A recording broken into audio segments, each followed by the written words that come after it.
Study line স্টুডেন্টসে তোমাকে স্বাগতম। আজ আমরা গভীরভাবে আলোচনা করব গভর্নেন্স অ্যান্ড পাবলিক পলিসি বা শাসন ও জননীতি বিষয়ে। বিদ্যাসাগর বিশ্ববিদ্যালয়ের তৃতীয় সেমিস্টারের বিএ, বিএসসি, বিকম পাস বা অনার্সের এমডিসি কোর্সে তোমরা যারা এই বিষয়টি নিয়েছ, এই ভিডিওটি তাদের জন্য। চলো শুরু করি। প্রথম অধ্যায়, শাসন ব্যবস্থার পরিচিতি। শাসন কি? শাসন বলতে বোঝায় সেই কাঠামো, নীতি ও প্রক্রিয়াগুলো যার মাধ্যমে সমাজে ক্ষমতা প্রয়োগ করা হয়। এটি বিভিন্ন স্তরে সিদ্ধান্ত গ্রহণ ও নীতিমালার বাস্তবায়নকে অন্তর্ভুক্ত করে। পরিধি ও গুরুত্ব। শাসন ব্যবস্থা আমাদের জীবনের প্রতিটি ক্ষেত্রে প্রভাব ফেলে। শিক্ষা, স্বাস্থ্য, অর্থনীতি ও বিচার ব্যবস্থা সুশাসন, দক্ষতা, জবাবদিহিতা ও স্বচ্ছতা নিশ্চিত করে। সরকারি বনাম বেসরকারি প্রশাসন। সরকারি প্রশাসন সরকারি কার্যক্রম পরিচালনার জন্য, আর বেসরকারি প্রশাসন ব্যবসায়িক প্রতিষ্ঠানের ব্যবস্থাপনার জন্য। যদিও উভয় ক্ষেত্রে ব্যবস্থাপনার নীতি দরকার, সরকারি প্রশাসনের মূল লক্ষ্য জনকল্যাণ, মুনাফা নয়। দ্বিতীয় অধ্যায়, পাবলিক অ্যাডমিনিস্ট্রেশন বা জনপ্রশাসনের বিবর্তন ও দৃষ্টিভঙ্গি। ঐতিহাসিক বিকাশ। জনপ্রশাসন শতাব্দী ধরে বিবর্তিত হয়েছে, প্রথাগত আমলাতন্ত্র থেকে আধুনিক শাসন কাঠামো পর্যন্ত। শাসন নিয়ে বিভিন্ন দৃষ্টিভঙ্গি রয়েছে, যেমন এক, আমলাতান্ত্রিক দৃষ্টিভঙ্গি, ম্যাক্স ওয়েবারের কাঠামোগত প্রশাসন। দুই, মানব সম্পর্ক দৃষ্টিভঙ্গি, কর্মীদের কল্যাণকে গুরুত্ব দেয়।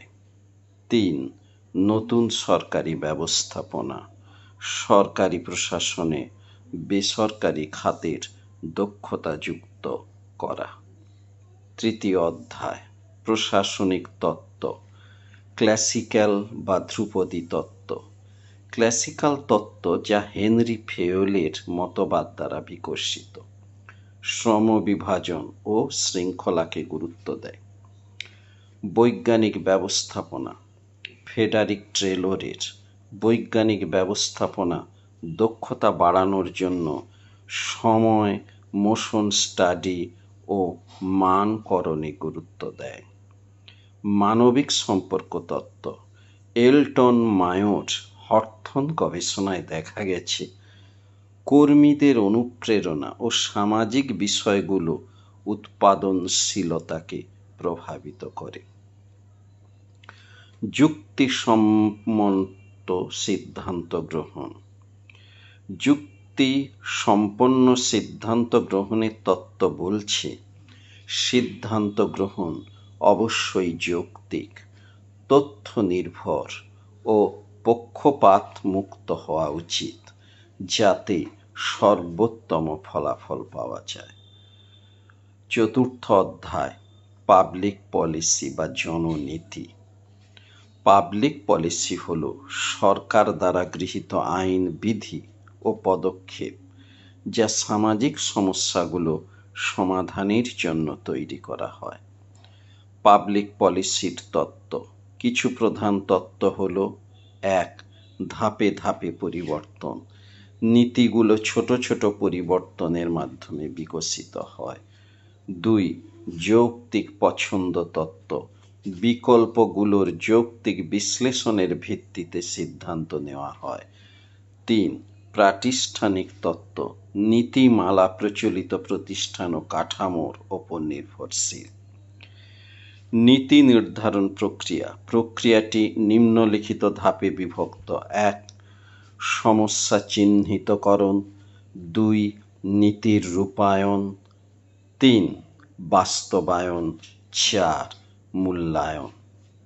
পঞ্চম অধ্যায় শাসন ও নীতির গুরুত্ব। দক্ষ শাসন ও কার্যকর নীতিমালা সামাজিক স্থিতিশীলতা, অর্থনৈতিক প্রবৃদ্ধি এবং জনসাধারণের আস্থার সৃষ্টি করে।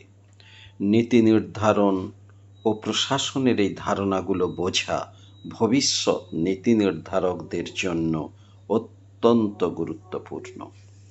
পরিশেষে বলি, শাসন ও পাবলিক পলিসি বিষয়ের আমাদের আলোচনা এখানেই শেষ।